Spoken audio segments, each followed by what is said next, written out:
What's up, guys? Ian from Powerhouse Miniatures. Another showcase video now about some Sons of Horus and pre-heresy World Eaters. No, World Eaters. Word Bearers, sorry. From the Betrayal at Calth box set.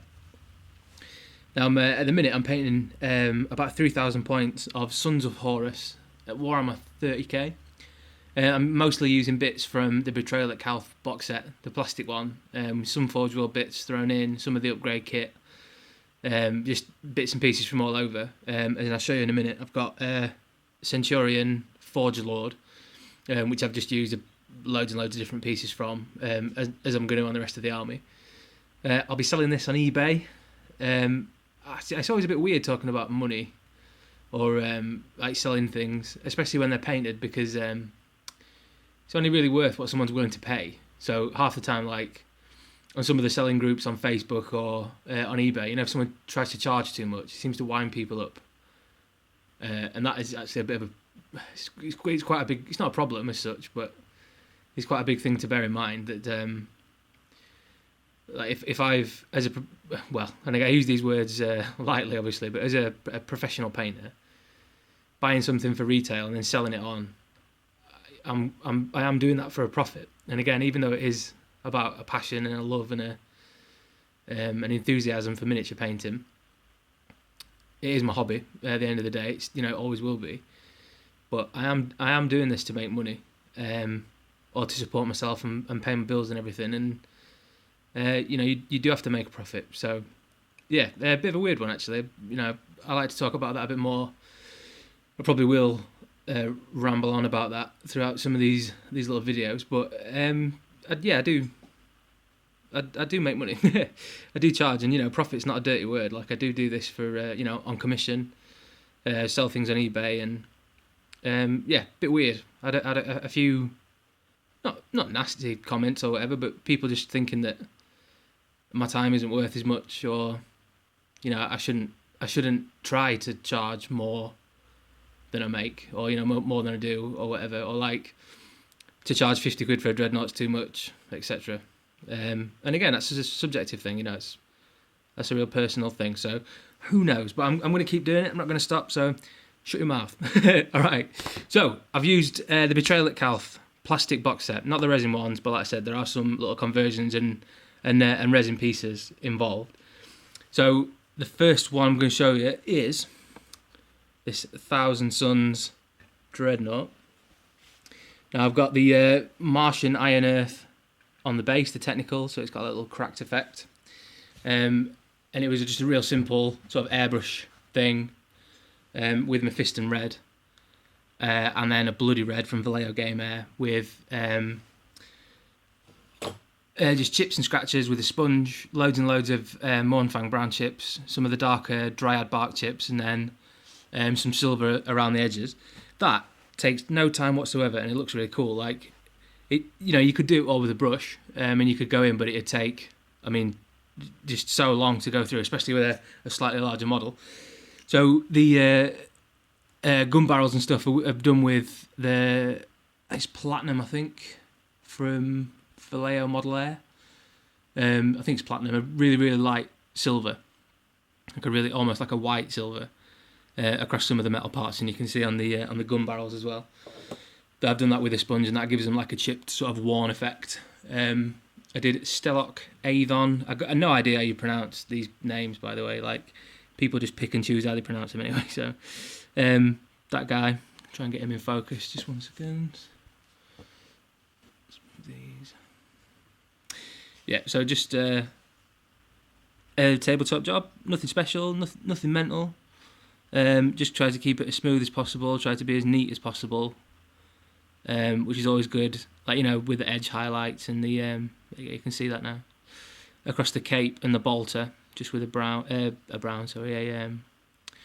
Administratum Grey, Dawnstone, Stormraven for Blackwash, all that. Same sort of stuff as ever, it's always the same formula each time. I mix up the paints quite a lot, but, you know, the basic, like, layer, highlight, edge highlight thing, that's like my general technique. And then around the Stormbolter case, I'm just trying to get that focused. Trying to do a really small, really neat, consistent line all the way around the edge. Great practice. Now for the Sons of Horus one, I did a slight conversion. I didn't actually do this. I bought them from a guy on Facebook. Got a really good deal on them, and it's got the Betrayal at Calth, Lightning Claw, and then a Liberator axe from the Stormcast Eternals for Age of Sigmar. I'm not a fan of the Age of Sigmar game. Rest in peace, Warhammer Fantasy, but no, they're not going to bring it back, so stop whining, I guess. The axe from there, so it's just clipped off at the elbow by the looks. Now on the back, actually, I've been trying a couple of new things out with the cape. Hopefully you can see that.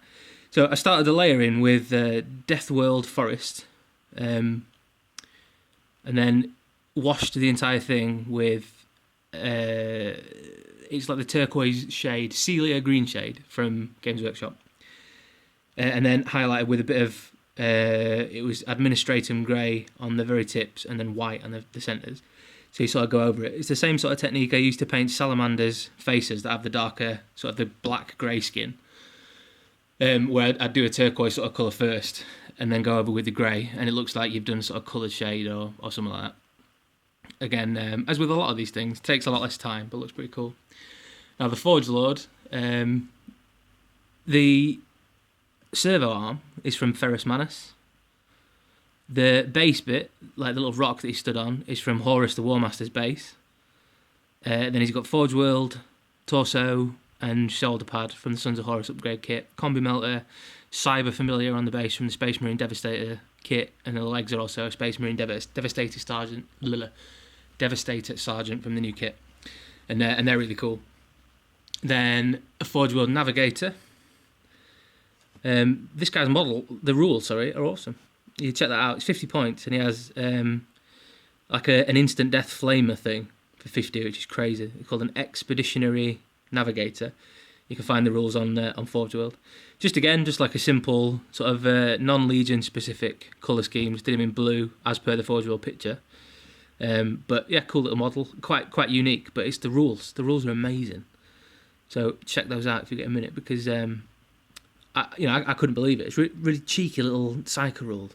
So yeah, and then I did little glowing blue and white eyes to show that he's sort of cycling, and then using his powers. Then across the staff and his little walking stick, I used the same blue, Gilliman blue, white, and the Fenrisian grey to sort of add some like grey blue tones in. Oops, just dropped him. And then my favourite one is the Sons of Horus Contemptor Dreadnought. Just going to move the others out of the way so you can see him. Now, it's a simple conversion just from the Betrayal at Calth box set, with the extra close combat arm. So there, try and get that to focus in. I went for a really light Sons of Horus colour scheme.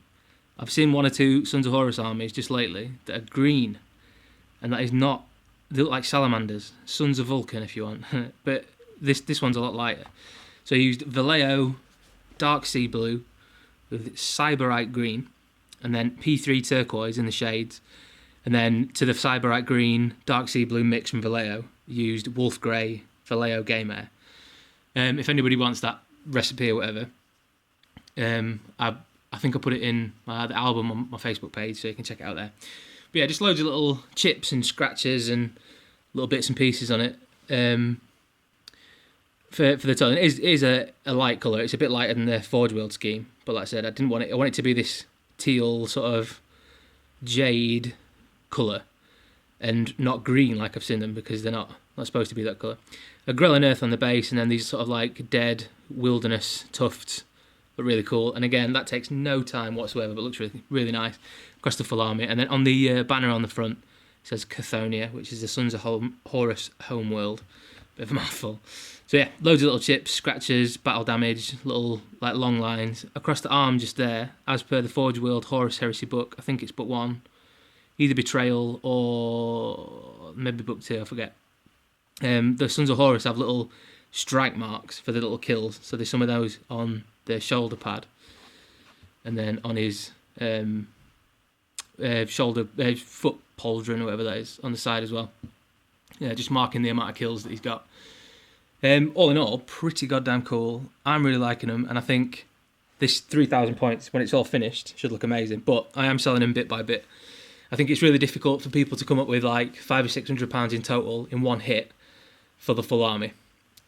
So I'm just going to sell them unit by unit whenever I get them finished in my spare time around my commission work. I'm just going to sell them on eBay. So you can find all the pictures again on Facebook, which is facebook.com/Powerhouse Miniatures. My name's Ian Powell. You can find me on there. And then my website, as well, which is powerhouseminiatures.com. So yeah, check back before long. Got loads more videos coming this week. And yeah, thanks for watching.